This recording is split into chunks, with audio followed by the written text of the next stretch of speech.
enthusiasm.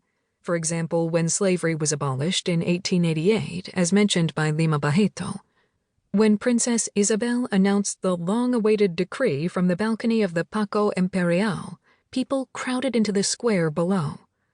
Although eventually enacted by the government, the law, known as the Ley Áurea, was largely the result of the pressure of public opinion.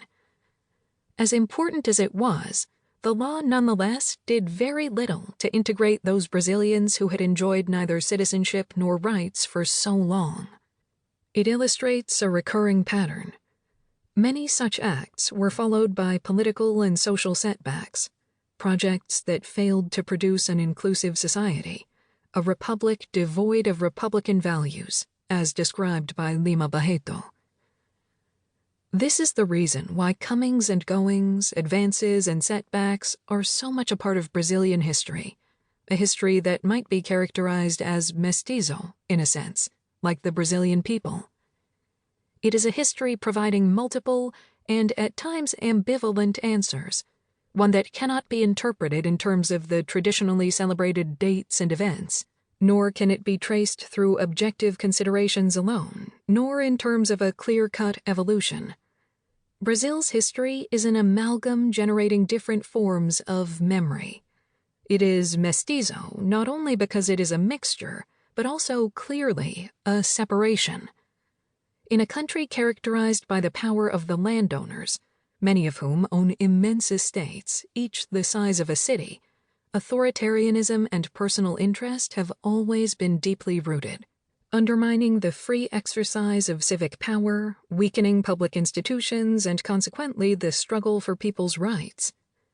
There is a popular Brazilian proverb, "If you steal a little, you're a thief. If you steal a lot, you're a chief," as if to legitimize the notion, highly controversial and much discussed today, that the wealthy and powerful are exempt, citizens above suspicion.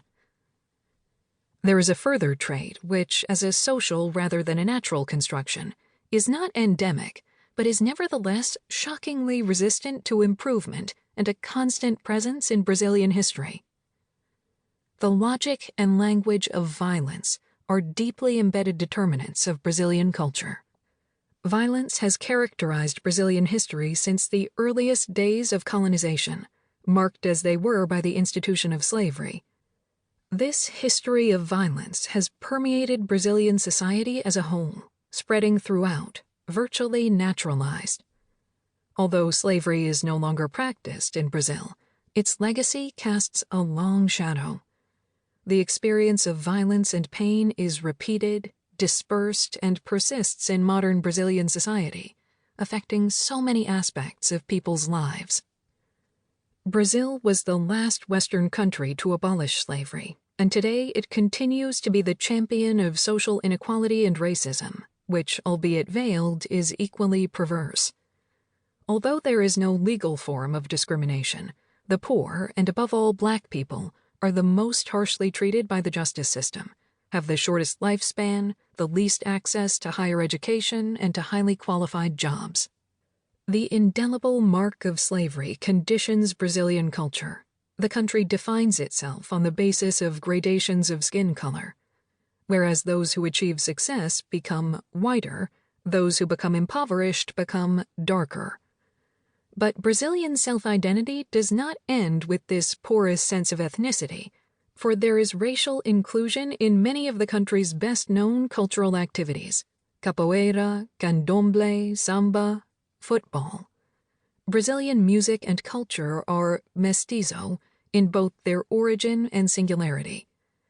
Nevertheless, the numerous processes of social exclusion cannot be ignored. They are reflected in the limited access to entertainment and leisure, to the employment market and to health services, affecting birth rate, and in the daily intimidation by the police, where racial profiling is the norm. To a certain extent, this amalgam of colors and customs, the mixture of races, has formed the image of Brazil. On the one hand, this mixture was consolidated by violence, by the forced importation of peoples, cultures, and experiences into the country. Far from any alleged attempt at social harmony, the different races were deliberately